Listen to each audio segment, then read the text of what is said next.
I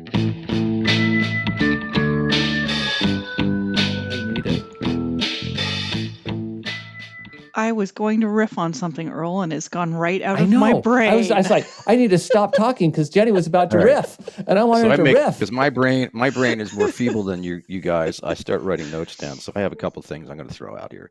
So, do you think that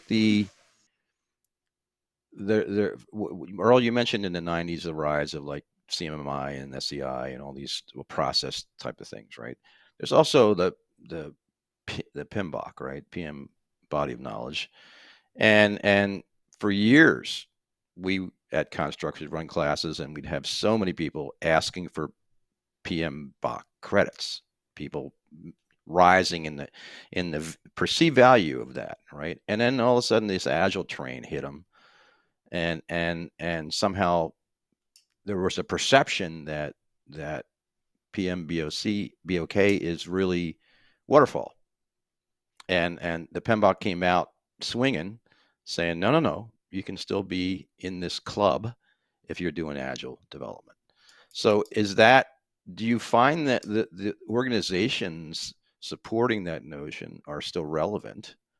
Do you find that things like PMOs in organizations are still relevant?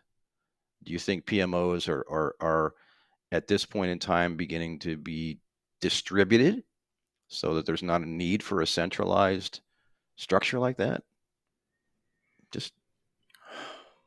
Wow, what a hard question for me to answer. There's a grenade rolling across the table. Yeah. You might want to jump on it.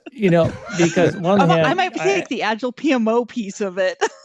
Yeah, you take that because carve it off. I threw a few out there, so Yeah, I'll let Jenny bullet in because I just want to say I have had a love-hate relationship with PMOs in general. On the one hand, I think that any center of excellence is a reasonable thing to think about. But PMOs tend to be power-grabbing organizations in my experience. When I go out there, they're like, we own the process. We decide this. We do that. And it's like, really? Oh. And it was often we had to fight the PMO to do what we really needed to do on the project as opposed to have the PMO being an enabling hand. But maybe Jenny has had different experience with Agile PMOs. I have had different experiences with Agile PMOs. Now, I have to say, I could certainly see wandering in an organization, seeing the title Agile PMO in place and seeing that kind of divisiveness in place, right? To me, that's the sign of an unhealthy relationship in the organization between the different functions, which is typically a sign of other dysfunctions that are existing, right? People have started to defend their territories and their turfs. Folks, we're all in this together. The goal is to successfully produce software and make money. So to me, that's one of those, you just have to kind of deal with that separately. But some of the organizations I've worked with that are very agile have had wonderful agile PMOs in place, led by people who were very much in collaboration with the other disciplines in their organization. I'd say the most common setup that I see is that the Scrum Masters all report into the Agile PMO, quote, report. I mean, their day-to-day duties are their teams or team that they're working with.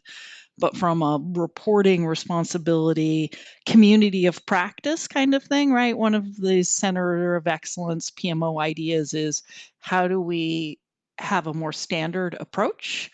And how do we learn together and share our challenges together, right? So one of the groups I worked with actually had yearly summits where they had people in 2 or 3 locations in the US and 1 location in India, and they would fly all of the Scrum Masters together. And they would have a day of training and of brown bags and of keynotes and lunch and learns kind of things, and also just a kind of have that bonding experience we can only get in person. And that organization, that was really effective. So I guess I actually have a little bit of a soft spot, but maybe it's because of the places I've been in, I've seen it function in a really healthy, positive way. I'm a little harder on that one. I want to acknowledge that Rob has